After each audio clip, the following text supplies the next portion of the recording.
Si tu as suivi les actualités de ces dernières semaines, tu as sûrement vu passer les actualités concernant les dossiers Epstein.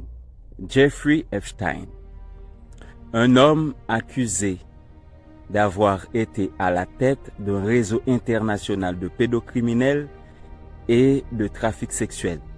Il a été arrêté en 2019 et peu de temps après son arrestation, il est retrouvé mort, pendu dans sa cellule.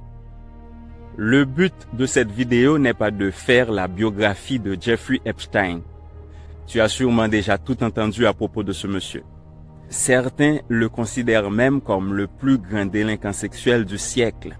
Mon objectif dans cette vidéo est de t'aider à comprendre quelles sont les leçons que tu peux tirer de l'histoire de Jeffrey Epstein.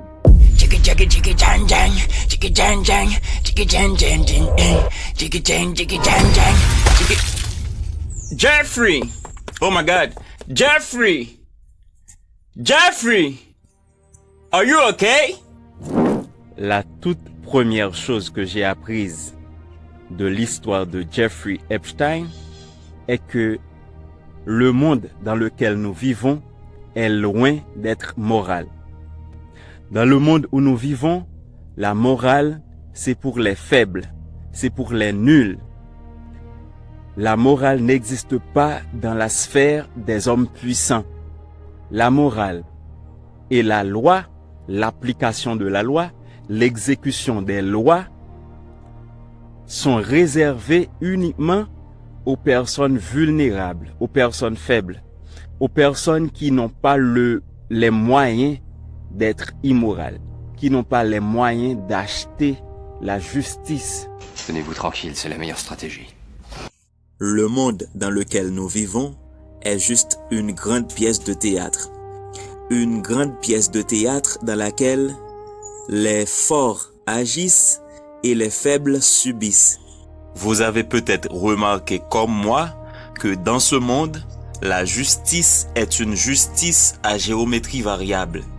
La morale est une morale à géométrie variable. Les dossiers d'Epstein nous ont aussi montré que beaucoup de personnalités publiques, je parle des stars, des artistes de tous les horizons, des acteurs, des chanteurs, des sportifs, des gens que nous voyons comme des idoles. Et pourtant, si nous savions, si nous étions au courant de qui étaient ces gens, qui étaient vraiment ces gens dans leur vie de tous les jours, en dehors de leur vie d'artiste, en dehors de leur vie de star, en dehors de leur vie de sportif, en dehors du terrain, si nous savions qui étaient vraiment ces gens, nous ne serions jamais aussi fiers d'affirmer que nous sommes fans de ces gens, de porter leur maillot, même de laisser nos gosses, nos enfants avoir des posters de ces gens dans leur chambre.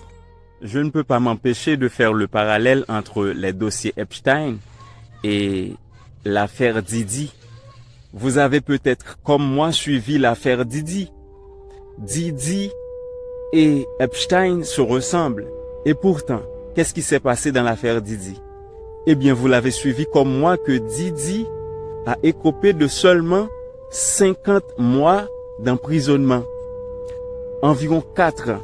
4 années de prison pour un homme qui a été à la tête d'un réseau de trafic sexuel, de pédocriminalité et de viol. Ce qui ne nous étonne pas du tout, puisque Jeffrey Epstein lui-même a été arrêté en 2008, il a écopé d'une toute petite peine ridicule de 13 mois de prison. Et écoutez bien, 13 mois de prison avec le droit de sortir 12 heures par jour pour travailler. Jeffrey, are you okay? Are you okay? Are you okay, Jeffrey? Jeffrey, are you okay? Are you okay?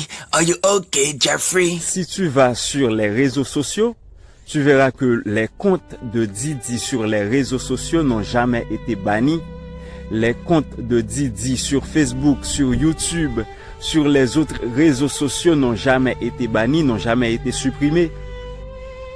Pendant son procès, Et même après le verdict, même après qu'il ait été reconnu coupable de certaines de ces accusations, il n'a jamais été inquiété. Ses comptes n'ont jamais été bannis, n'ont jamais été supprimés. Alors que toi, le petit créateur de contenu que tu es, tu vas voir ta vidéo, ton contenu être démonétisé parce que tu as osé prononcer le mot viol, parce que tu as osé prononcer le mot suicide, parce que tu as osé prononcer le mot pédocriminalité. Tu vois?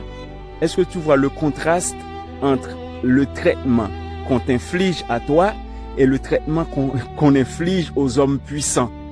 Dites-vous en plus que ce ne sont pas toutes les victimes qui ont osé parler. Ce ne sont pas toutes les personnes victimes de viol, d'abus sexuels et d'autres choses horribles qui osent parler, soit par peur des représailles ou du moins par honte. Il existe des personnes qui ont subi des choses horribles et pourtant qui ont préféré se taire par honte, parce qu'elles ont honte que la société, que leurs proches sachent les choses horribles par lesquelles elles sont passées. Cela signifie que le nombre exact, le nombre réel, la quantité réelle de victimes n'est même pas connu. Il existe donc dans ce monde des gens qui sont capables de tuer, de violer, de trafiquer des humains sans jamais être inquiétés par la justice. Chicka chicka chicka jang jang, chicka jang jang, chicka jang jang jing jing, chicka jang jang jang, chicka jang jang, chicka jang jang jing jing.